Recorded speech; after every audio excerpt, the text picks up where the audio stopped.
गांव पिपराहीपुर में एक गरीब किसान रामलाल अपने छोटे से बेटे सोनू के साथ रहता था। रामलाल के पास 2 बीघा जमीन थी, जिससे बड़ी मुश्किल से गुजारा होता था। कभी बारिश समय पर नहीं होती, तो कभी फसल की कीमत इतनी कम मिलती कि घर चलाना भी मुश्किल हो जाता। रामलाल ने कई बार मजदूरी भी की ताकि बेटे की पढ़ाई बंद न हो। गांव के सरकारी स्कूल में सोनू पढ़ता था। रामलाल अक्सर पुराने कपड़ों में रहता, लेकिन बेटे के लिए हमेशा साफ सुथरे कपड़े जुटा देता था। खाने में कभी चावल नहीं होते, तो कभी सब्जी सिर्फ नमक से चलती थी। मगर रामलाल का सपना था, मेरा बेटा बड़ा आदमी बनेगा, अफसर बनेगा। सोनू बचपन से ही तेज दिमाग वाला लड़का था। मिट्टी की स्लेट पर जब वह गणित के सवाल हल करता, तो मास्टर जी हैरान हो जाते। गांव के कई लोग रामलाल को समझाते, अरे खेती में हाथ बंटवाओ, पढ़ लिख कर क्या करेगा। लेकिन रामलाल एक ही बात कहता, मेरा बेटा कलम पकड़ेगा, हल नहीं। एक बार गांव के स्कूल में जिला कलेक्टर आए। उन्होंने बच्चों को संबोधित करते हुए कहा, मेहनत करो, कुछ भी नामुमकिन नहीं। आप में से कोई भी आईपीएस, आईएएस बन सकता है। सोनू के मन में उसी दिन सपना जन्मा, मुझे आईपीएस बनना है। सोनू ने हाई स्कूल में टॉप किया। गांव वालों को यकीन नहीं हुआ कि एक गरीब किसान का बेटा इतना होशियार हो सकता है। लेकिन जब इंटरमीडिएट में भी उसने जिले में टॉप किया, तो सबकी आंखें खुल गईं। रामलाल ने बेटे को शहर भेजने का फैसला किया, ताकि वह अच्छी तैयारी कर सके। लेकिन शहर में रहना आसान नहीं था। किराया, खाना, किताबें, सब कुछ महंगा था। रामलाल ने अपनी 1 बीघा जमीन गिरवी रख दी। खुद 2 वक्त की रोटी छोड़कर भी बेटे को पैसे भेजता रहा।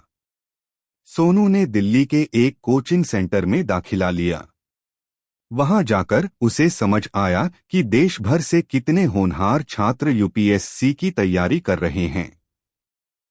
लेकिन उसने हार नहीं मानी। गांव से लाया हुआ आत्मविश्वास और पिता के बलिदानों की याद ने उसे और मजबूत बनाया। सोनू ने पहला प्रयास किया, लेकिन प्रारंभिक परीक्षा प्रीलिम्स में ही फेल हो गया। बहुत दुखद हुआ। रामलाल ने जब यह सुना, तो केवल इतना कहा, गिरो नहीं बेटा, ठोकरें ही रास्ता बनाती हैं। सोनू ने आंसू पोंछे और दोबारा कमर कस ली। दूसरे प्रयास में वह मेंस परीक्षा तक पहुंचा, लेकिन इंटरव्यू में रह गया। इस बार तो सोनू पूरी तरह टूट गया।